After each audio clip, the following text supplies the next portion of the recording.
Here's some money tips, okay? I'm not rich, but I plan on being rich. So I started saving a lot of money. My brother taught me this a long time ago. 25% of your check. And from there, I saved probably more than 50% of a lot of my checks.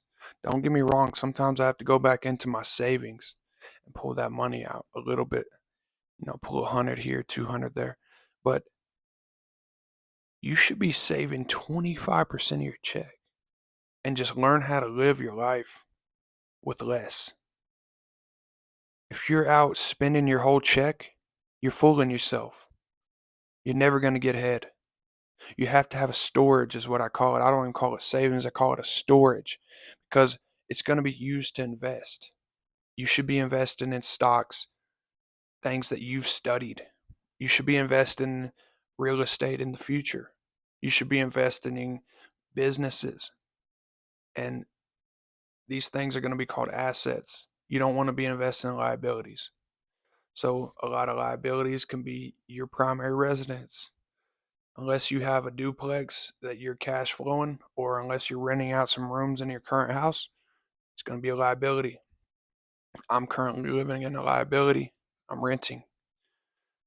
And a vehicle is a liability most of the time unless you use it actively as your job, like your Uber driver or you're a trucker. That's a asset, that truck. So assets are gonna bring you a net positive in profit, but liabilities are gonna bring you net negative. They're gonna bring down your your income. So saving minimum 25% of your check, I would say up to 60%. You should probably be trying to get up to about 60% of your check because that's the only way you're gonna get ahead in this day and age. If you're not utilizing every freaking dollar you have, learning how to automate your time, learning how to instead of spend instead of getting paid per hour, right? That's the value of your time, right? So let's just say you're getting paid $25 an hour. That's the value you capped your time at. $25 an hour is all you're worth in time. Is that how you feel? No.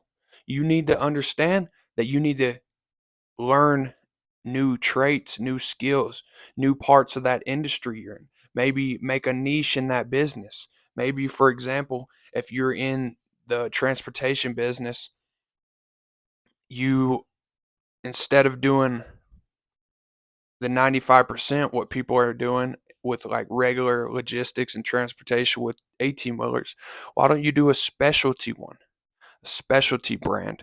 Like, say, for example, you're hauling solar wind farm, the blades on it. You're hauling those. That's going to be a lot more work. It's going to be a lot more liabilities. It's going to be a lot more. Oh, you're going to need a car in the front. You're going to need a car in the back. You're going to need an extra extension to the 18 wheeler. You're going to need, for wide load, wide load services. You're going to need make sure that you're contacting police authorities, that we got to go off of this bridge, we got to go under this bridge, and we got to go take a turn at this road. So it's going to be a lot more logistics, a lot more contacts involved, and it's going to be a lot more money. So sometimes you have to specify in a niche.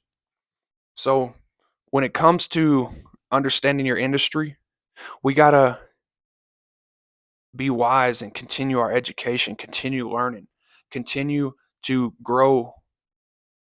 Because once we stop growing, we we basically fail.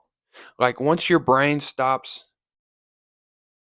learning new things, trying to elevate to the next level, you basically are saying you have no purpose anymore, and your hope is going to be dissipated over a span of time.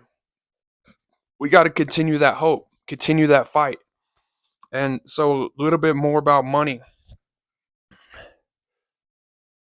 Do I would say, for example, time is more valuable than money. Time is more valuable than money. I don't really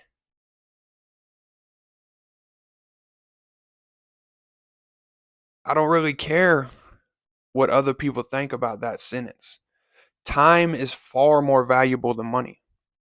If I can get paid $200 an hour and work, you know, 3 days a week, isn't that better than working 80 hours at $25 an hour, you know? Like time is far more valuable than money. So you have to learn how to